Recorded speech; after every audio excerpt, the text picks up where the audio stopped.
Spy magazine has learned a lot about fame. Because he looks like Mac the Knife. He gives you a little of this, he gives you a little of this. Sometimes in the world of fame, it's not as much who you are, but where you are. Welcome to the glossy graveyard of the 1990s.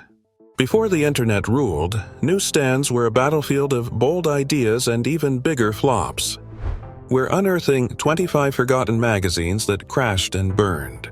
From satirical masterpieces to bizarre CDROM experiments, these were the publications that aimed for the stars but ended up in the bargain bin. Get ready for a dose of nostalgia and a lesson in media mayhem as we count down 25 forgotten magazines from the 1990s that failed miserably. Buzz was the epitome of 90s L.A. cool, a glossy, brash, and critically adored chronicle of the city's unique cultural heartbeat. It was the must-read for anyone in the know, famed for its sharp writing and celebrity profiles that actually had edge. For a time, it felt indispensable, but behind the glamorous facade was a financial nightmare. Plagued by constant ownership changes and a revolving door of editors, the magazine spiraled through bankruptcy and restructuring. It was a classic tale of an indie darling that couldn't crack the code to profitability. Despite its fierce local loyalty and numerous awards, the economic instability proved too much for it. Buzz showed that critical acclaim can't pay the bills, fading out in 1998 as quietly as it once roared. Soon, the spotlight shifted east, where another daring publishing gamble was about to unfold. Conceived by Malcolm Forbes Jr., Egg was a bold experiment aimed at New York's nocturnal elite. This square-format magazine promised to be the definitive guide for urban insomniacs, capturing the gritty glamour of the city's nightlife as the 90s began. It had the financial backing and a novel concept. Yet, the Egg cracked almost immediately. Launching right into the teeth of an economic recession was its first fatal flaw. Its second was the brutal competition from established music and culture titans like Rolling Stone and Spin, which already dominated newsstand attention and advertising dollars. The market simply couldn't support another niche player. Egg was scrambled by a bad economy and worse timing, becoming a forgotten footnote in publishing history less than a year after its first issue.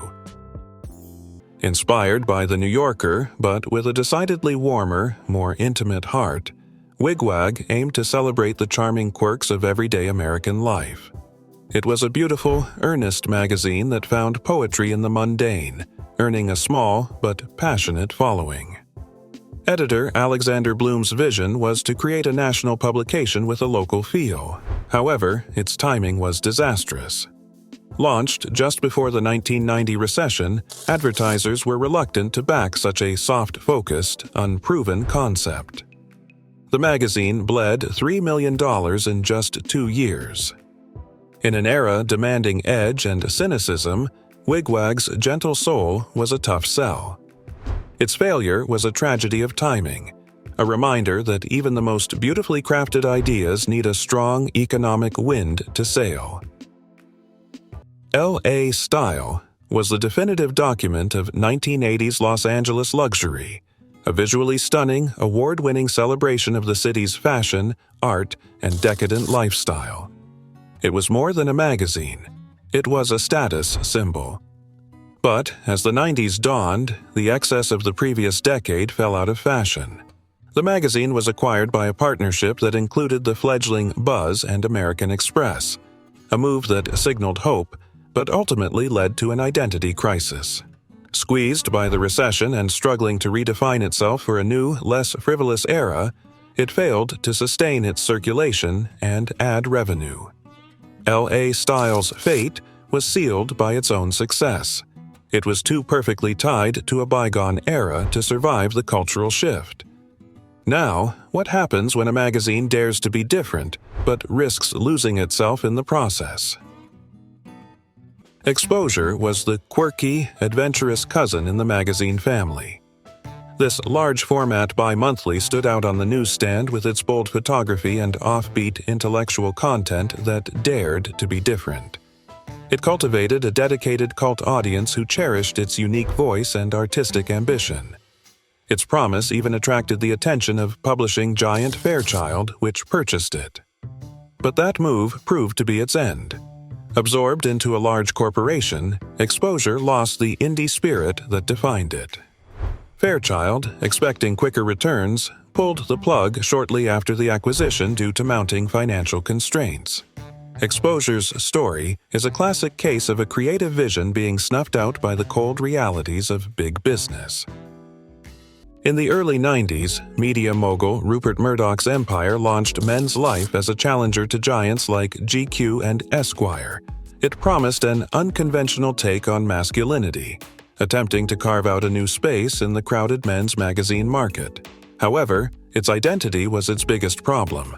It was never clear what the magazine truly stood for or who it was for, caught between service journalism, fashion, and broader features. This lack of a clear focus resulted in limited appeal, failing to lure readers from established brands. Without a dedicated audience, it couldn't attract sustainable advertising revenue.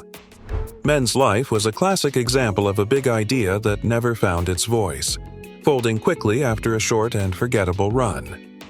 And if Men's Life showed how unclear identity could sink a magazine, the next story reveals how even a clear vision isn't always enough when the world outside the newsroom turns hostile. A savvy woman entered the market with a powerful mission: to serve the growing demographic of professional, career-driven women of the late 1980s. It aimed to be a smart, sophisticated alternative to more general women's magazines, focusing on finance, business, and leadership. For a time, it tapped into a vital conversation, but its launch coincided with a terrible economic downturn. As the recession of the early 1990s took hold, advertising budgets, especially those targeting a niche professional audience, were among the first to be slashed. Despite its relevant content and targeted audience, the declining ad revenue strangled the publication. Savvy Woman became an early casualty of an economy that was particularly unkind to media startups. When Mode launched in 1997, it was celebrated as the Vogue for plus-size women. At the time, fashion magazines mostly ignored women who weren't sample size, so Mode felt refreshing and revolutionary. It gave curvy models the spotlight, featured stylish clothes that actually fit, and carried an empowering message. Readers finally felt represented, and the magazine quickly built a loyal fan base. For a while, it looked like Mode had cracked the code. But here's the problem: advertisers didn't fully back it. Big fashion brands weren't ready to embrace plus-size fashion in the late 90s, so Mode struggled to pull in ad revenue, which is the lifeblood of magazines. On top of that, mainstream glossies like Vogue and Elle eventually started borrowing Mode's ideas, leaving it squeezed out. By 2001, the money dried up and Mode folded, leaving behind a legacy of being way ahead of its time. Spy was the merciless, hilarious gadfly of the 1980s and 90s media world. As we will tonight here at the offices of Spy magazine, fame turns out to be a very complex affair. Famous for its biting satire, celebrity takedowns, and creating lists like the least powerful people, it was both feared and revered. It was brilliantly written and utterly fearless, defining a new form of snarky journalism. But its appetite for controversy often alienated the very advertisers it needed to survive. By 1991, despite its massive influence and cultural footprint, it was drowning in financial troubles. The founders sold to European investors, who never quite captured the magazine's original anarchic spirit. While it limped along until 1998, the heart of Spy was gone. It was a victim of its own success. Its sharpest barbs ultimately pricked its own business model. For 15 years, California Magazine was a vibrant voice, chronicling the Golden State's unique blend of ambition, controversy, and sunshine. It tackled politics, culture, and social issues with a depth that national magazines often missed, serving as a crucial mirror for Californians. However, the economic slump of the early 1990s hit regional publications particularly hard. As advertising revenue plummeted and readership budgets tightened, the magazine found itself in an impossible squeeze. Despite its respected reputation and loyal base, it couldn't weather the financial storm. Its closure in 1991 marked the end of an era, a victim of the same economic pressures that were reshaping the very state it so brilliantly documented, proving that even the most established regional voices were vulnerable. Leveraging the massive audience of the BBC's flagship science program of the same name, Tomorrow's World magazine was a high-profile gamble to bring futuristic technology from the TV screen to the printed page. It had instant brand recognition and the full promotional might of the BBC behind it. Yet, this advantage became its curse. The magazine failed to translate the show's exciting visual demonstrations into compelling static content. For readers, it felt like a stale echo of the TV experience rather than a valuable companion. This critical misjudgment in market fit led to a spectacular and rapid flop, demonstrating that a powerful brand name is no guarantee of success if the product doesn't stand on its own. Substance Digizine embodied the chaotic experimentation of mid-90s digital media. It promised a revolutionary, interactive experience, but its ambition far outstripped its execution. Navigating its interface was a confusing ordeal of non-intuitive menus and frustrating load times. Instead of feeling like an immersive digital world, it felt like a poorly designed software application. The content, however interesting, was buried under layers of clumsy design. This profound failure in user experience made every issue a chore rather than a pleasure. In the end, Substance became a cautionary tale, proving that no matter how advanced the technology, a publication must be accessible and enjoyable to use, a lesson the internet would quickly learn. British publishing giant EMAP invested £3 million into Car Week, launching it as a bold, glossy weekly designed to capture the attention of passionate car enthusiasts. It was a direct assault on the established monthly automotive magazines, promising fresher news and more frequent reviews. But the market simply wasn't deep enough to support a weekly publication cycle. The pace of the automotive industry didn't generate enough groundbreaking news each week to justify the cover price for most readers. Within a year, the colossal investment had evaporated, and Car Week was off the road for good. It remains a classic example of corporate overreach, a huge bet on a frequency that the audience neither demanded nor desired. Manhattan Inc. was the quintessential magazine of 1980s Wall Street extravagance, chronicling the era's titans of finance with a mix of awe and scrutiny. It was brash, confident, and perfectly captured the decade's greed is good ethos. But its identity was inextricably linked to that boom. As the 90s began, the party ended. The magazine attempted a pivot, merging to become M Inc., but this only diluted its brand and confused its remaining readers. The merger couldn't solve the core issue. The cultural moment it was built had vanished. Its failure symbolized the end of an era, a publication that could not survive the sobering hangover that followed the decadence it once celebrated. American Health rode the 1980s fitness craze to great success, becoming a trusted source for accessible wellness and nutrition advice.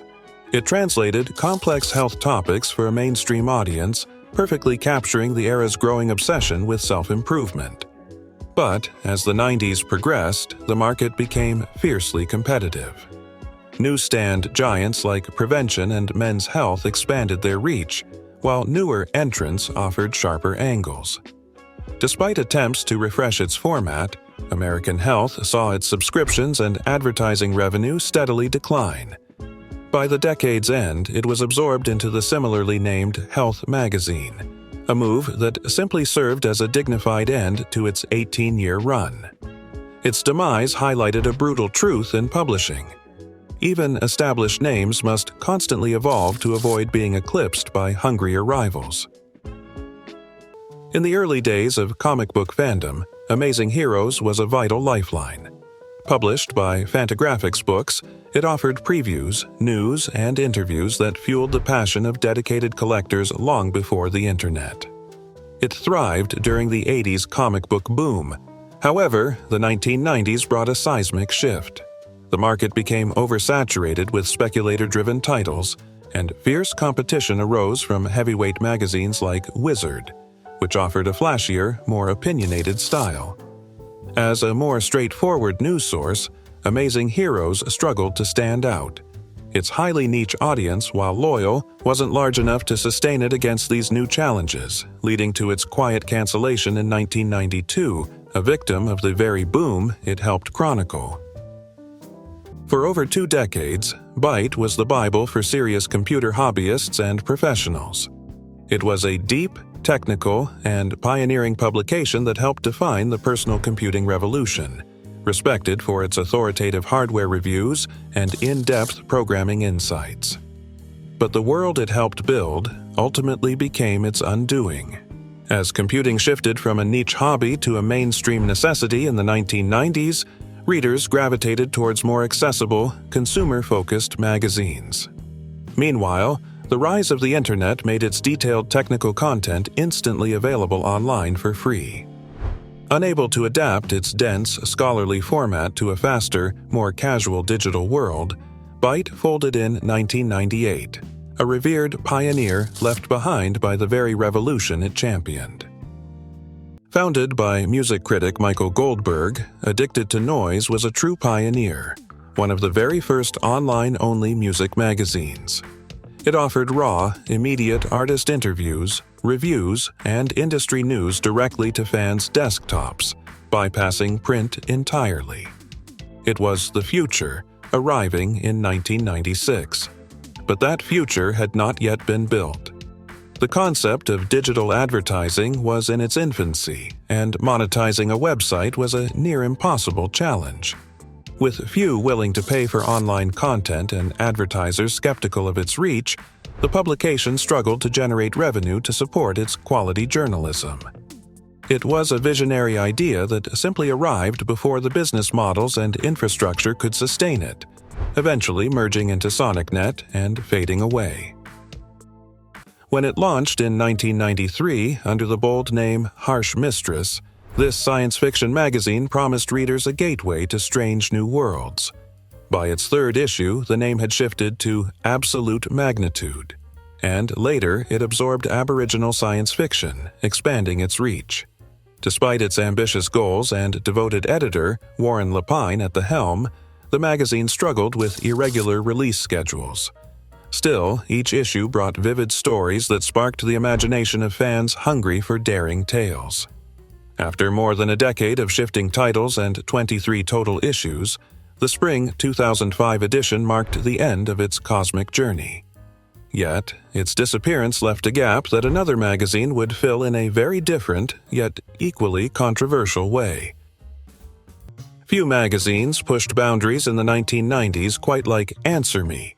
Published from 1991 to 1994 by Jim and Debbie Goad, it tackled taboo subjects with raw, sometimes shocking honesty. Its pages explored the darker corners of society, sparking outrage, fascination, and heated debate. The 4th issue, in particular, made headlines when it led to an obscenity trial, turning the small publication into a lightning rod for free speech battles. While some saw it as fearless social commentary, others dismissed it as offensive provocation. Love it or hate it, Answer Me left an unforgettable mark on underground publishing, proving that magazines could stir as much controversy as they did conversation. Launched in 1990, Anything That Moves became a vital voice for the bisexual community at a time when representation was scarce. It wasn't just a magazine, it was a mission. Each issue worked to challenge stereotypes, redefine ideas of gender and orientation, and push back against the rising tide of biphobia. With essays, stories, and journalism, it gave readers a sense of belonging and power, showing that this orientation wasn't a phase or a footnote. Its run ended in 2002, but the conversations it sparked continue to echo in LGBTQ+ circles today. And while it fought for acceptance, another publication focused on fast cars and sleek design, though it would also meet the same fate. Founded in 1986 by David E. Davis, Automobile hit the roads with a motto that said it all: no boring cars. Unlike its rivals, the magazine didn't drown readers in technical charts or endless test numbers. Instead, it delivered lively reviews, stylish design commentary, and even features on classic collectible cars. Backed by Rupert Murdoch's News Corporation, it became a favorite among enthusiasts who wanted personality with their horsepower. Ownership shifted over the years, but the magazine's commitment to the thrill of driving stayed steady. Then, in 2020, after more than 3 decades, the engine finally sputtered out for good. Yet, the end of this glossy ride opened the lane for something louder, wilder, and far more rebellious. When Big Brother launched in 1992, it didn't just report on skateboarding, it redefined the culture. Founded by Steve Rocco, the magazine was as daring as the street skaters it championed. Beyond tricks and decks, it published outrageous articles on taboo topics, printed in odd sizes, and sometimes came packaged with trading cards or even a cassette tape. Writers like Jeff Tremaine and Sean Cliver brought an irreverent tone that matched the scene's attitude. The magazine also released wild videos that inspired future icons of Jackass fame. By 2004, Big Brother folded, but its influence never vanished. In fact, its raw spirit lived on through documentaries and pop culture. Debuting in 1999, Black Issue's book review filled a long-overdue gap by spotlighting literature for African American readers. Founded by William E. Cox, Adrian Ingram, and Susan McHenry, it quickly grew into a respected platform, featuring reviews, author interviews, and cultural commentary. With circulation climbing to 75,000 by 2004, it proved there was a huge appetite for such content. Recognized by Library Journal as one of the best new magazines of its time, it also partnered with QBR to strengthen its reach. But by 2007, despite its impact, the magazine closed. Still, it left behind a legacy of celebrating voices that had too often been overlooked. And while it dealt with national stories, the next magazine set its sights closer to home. Published out of Lake Oswego, Oregon, Brainstorm NW proudly called itself the magazine for Northwest decision-makers. From 1997 until 2009, it covered politics, culture, art, and entertainment, always with a conservative perspective. More than just a local magazine, it aimed to influence regional debates, shaping how readers thought about everything from policy to lifestyle. Its mix of political analysis and cultural storytelling made it stand out in the Pacific Northwest, giving voice to ideas that weren't always part of the mainstream media. After 12 years, the final issue rolled out in February 2009, closing a chapter on a publication that gave its corner of the country plenty to talk about.